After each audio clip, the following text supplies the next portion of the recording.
ஒரு medium சைஸான cauliflower எடுத்து cut பண்ணி பேனில் போட்டு தேவையான அளவு தண்ணி ஊற்றி அதில் அரை ஸ்பூன் கல்லுப்பு, அரை ஸ்பூன் மஞ்சள் தூள் போட்டு 3 நிமிஷம் நல்லா கொதிக்க விட்டுடலாம். கொதித்ததுக்கப்புறம் அதை நல்லா வடிகட்டி எடுத்துடலாம்.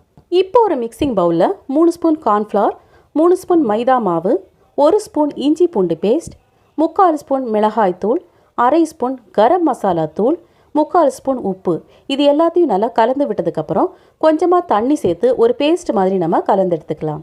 இதில் நம்ம காலிஃப்ளவரை போட்டு நல்லா மிக்ஸ் பண்ணிக்கலாம். மசாலா கொஞ்சம் கூட பவுலில் இருக்காமல் கம்ப்ளீட்டாக அந்த காலிஃப்ளவரில் கோட் ஆகிற மாதிரி பார்த்துக்கோங்க. எண்ணெய் காஞ்சதும் நம்ம காலிஃப்ளவரை ஒன்றா போட்டு எடுத்துக்கலாம்.